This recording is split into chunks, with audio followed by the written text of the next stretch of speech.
Hey guys, Josh here at Wheats. We have Ken Stafford here, and if you've been following the Nacho build, he's here to pick it up. So we're gonna go over it a little bit. Ken, you want to tell us about your Jeep? It's a 2014. It started out as silver. I bought it. It had 35s on it. Went to 37s, and at that point you think, "Oh, I'm done with this thing." And as most Jeep owners go, then you're like, "Oh, let me do this and do this." So then I went to 40s. Then went to the 14-bolt axle, 1 tons. Then last year stepped it up with the big coilovers, the 43 stickies, and just the next step was do the Genrite cage. But before then, me and my buddy Paul was on a ride at Windrock, first weekend of June, just doing easy trails, and actually headed back to the campsite and came up on a guy that had his hood up on his Jeep and see if he needed any help. And he said, "No, we're fine." He said, "There's a buggy on a hill broke down with a broken U-joint." So I pulled over just to make sure he was okay. And he said, "Yeah, we about got it fixed." So he was on a hill off of Trail 22, and I was like, "Oh, I climbed this hill, come back down it." And he said, "Try the hill over there on the side, it's harder." I was like, "I don't know, it's getting toward the end of the day.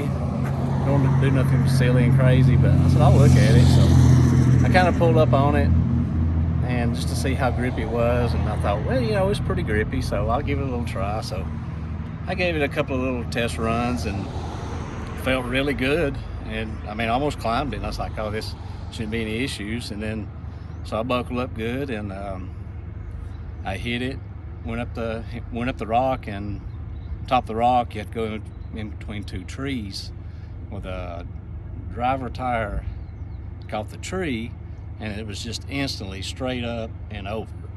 And it just didn't roll over, it fell in the air.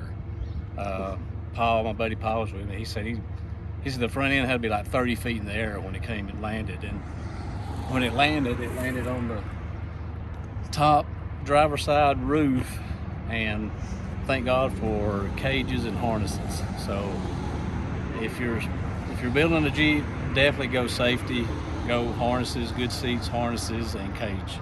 Because if it hadn't been for that, I mean, probably had been airlifted out or something.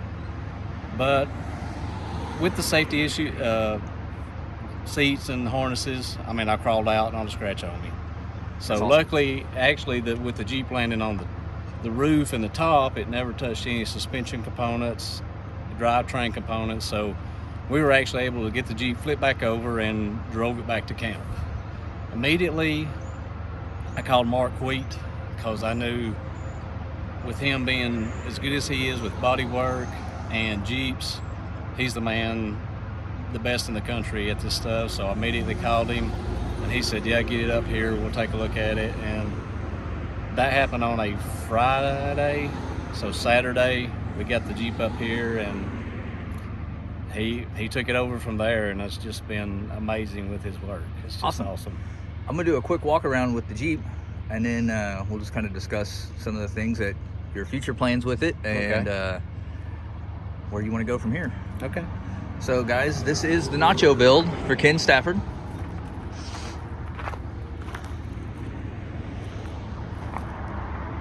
This was a separate tub, different windshield frame, of course, new hood, different flares. The suspension didn't really have to have much done to it. Everything was pretty well intact and good to go. It does have a Corvette LS3 in it. So we did a custom 2-tone on the doors. Got everything set up in the rear.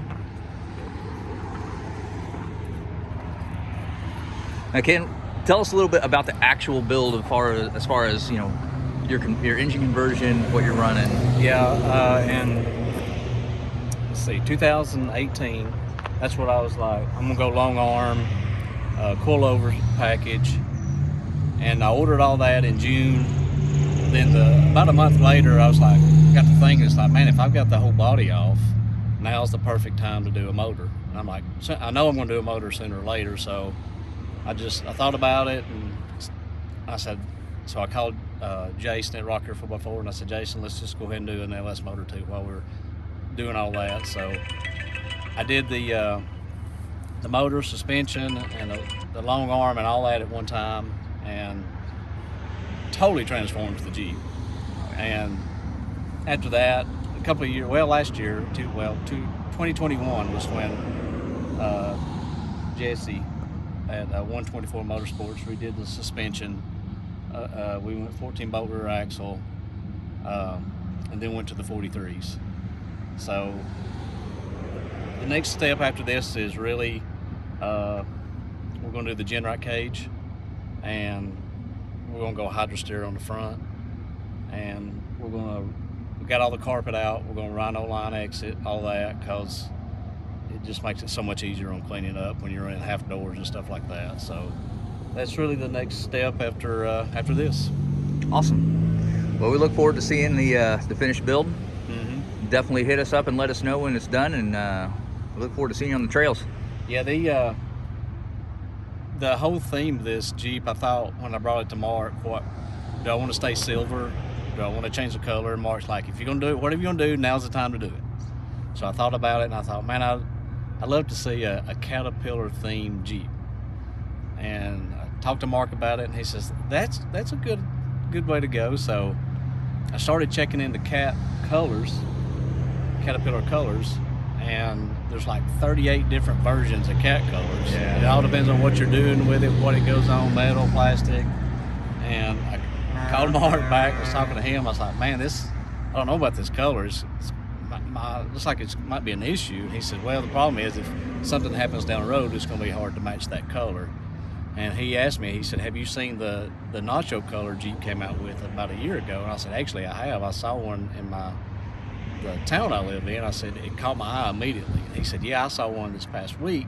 He said, and it caught my eye immediately. And so we started talking about the nacho color, and I'm like, the more I thought about it versus the Caterpillar color, I'm like, let's just go with the nacho color, because if something happens, it would make it easier to match the paint. The paint's already out there. It's a Chrysler color.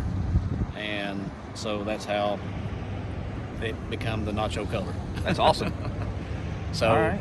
With that said, it being a kind of my online name is Ken Dog, DAWG, and now this is basically a junkyard body. The Jeep is now its name is going to be Junkyard Dog.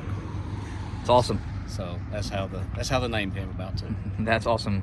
We appreciate you giving us the interview, Ken, and we look forward to whatever happens in the future and seeing where you go with it. Well, thank you, and thank you, Mark Wheat. You're awesome. Thanks, guys.